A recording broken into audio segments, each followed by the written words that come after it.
G'day folks, it's Old Bloods back, episode 31. We're doing something a bit wild for my birthday. My daughter and my son are taking me out to do some whale watching. So it should be pretty interesting, and we'll just do a bit of a pan of the boat and see what we're in for. We did think it was going to be a bit bigger boat and a roof with it, but hey.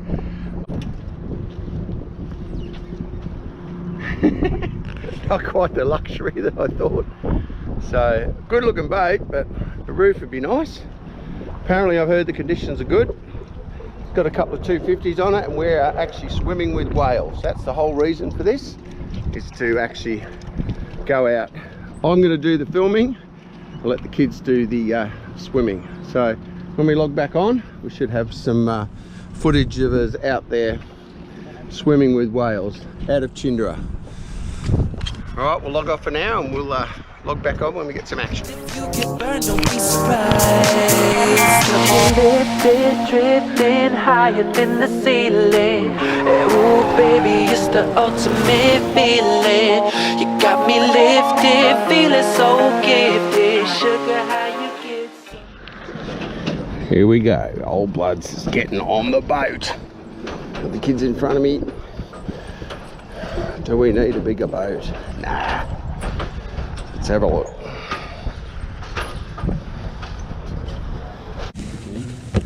See, that'll almost fit perfectly. Look at that. Designed for it. Wicked. Yeah. Shut up, hold these, mate. Where's the throttle? Okay.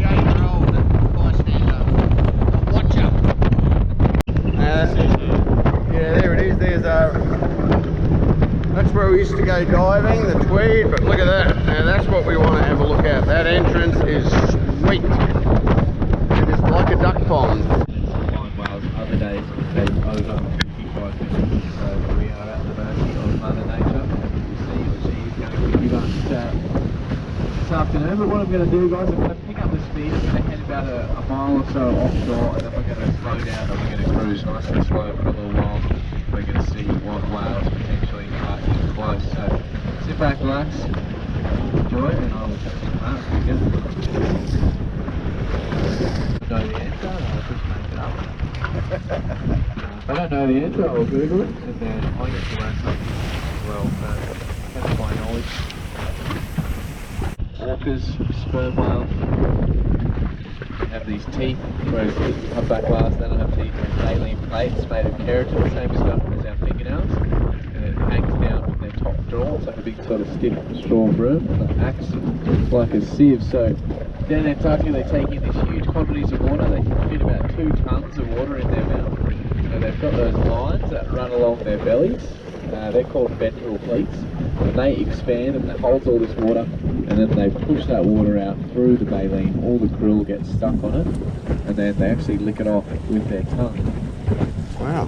And the throat of a humpback whale, it's only about the size of a grapefruit or like a small watermelon, so they can't actually swallow anything really big. If you fish or anything, or if you guys end up in a whale's mouth today, guys, no stress. It's just going to spit you back.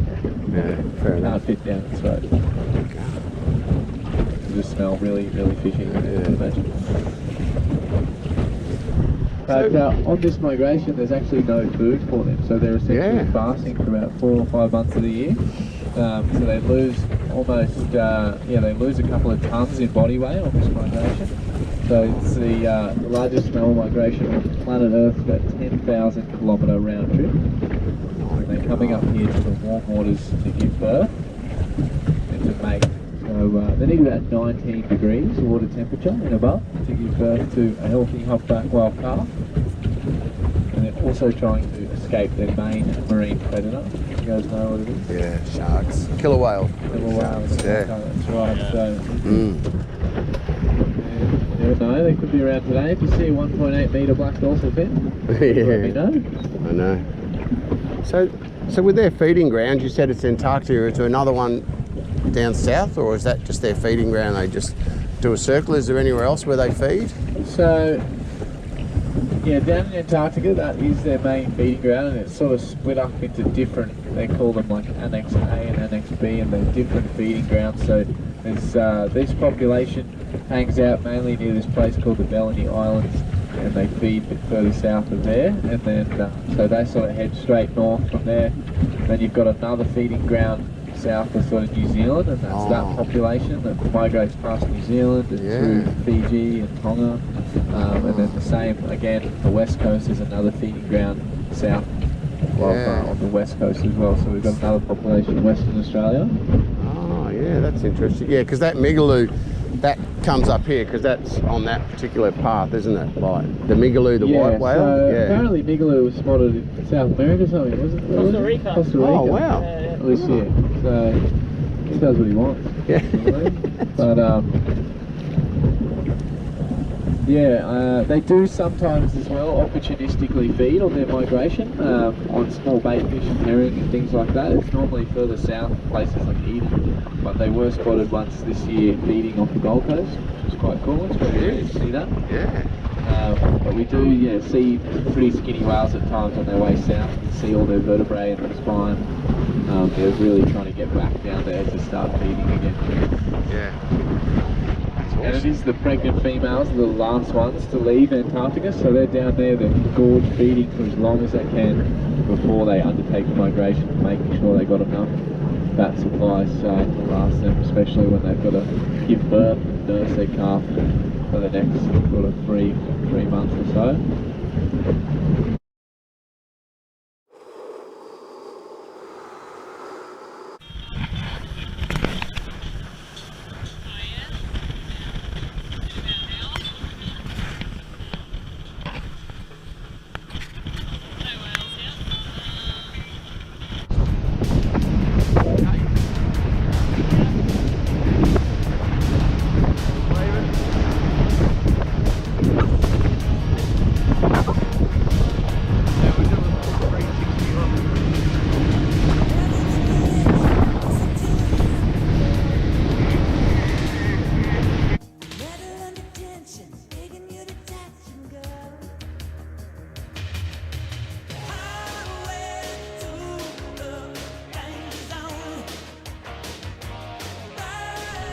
They head back to the bottom and they rest on the bottom.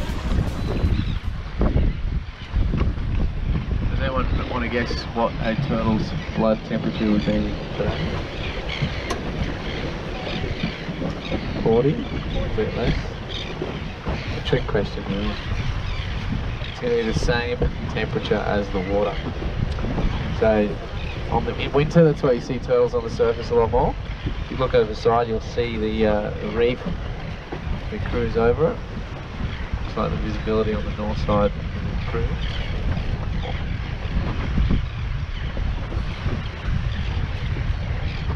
And the really big green sea turtles and loggerheads, they have this amazing ability to be able to actually lower their heart rate.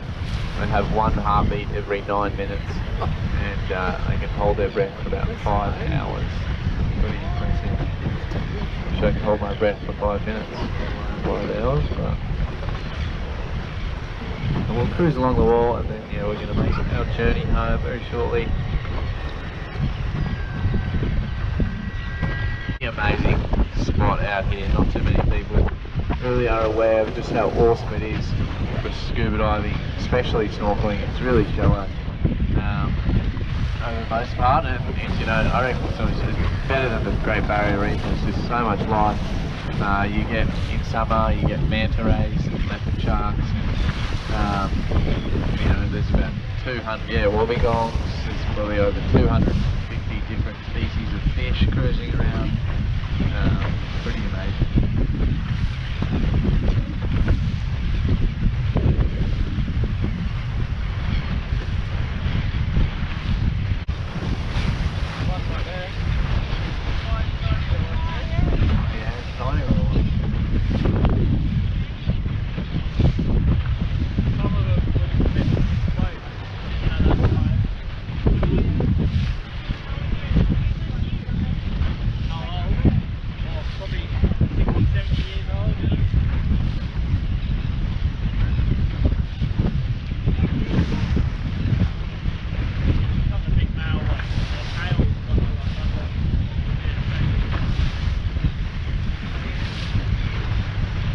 Yeah, it's almost nesting time around for the turtle.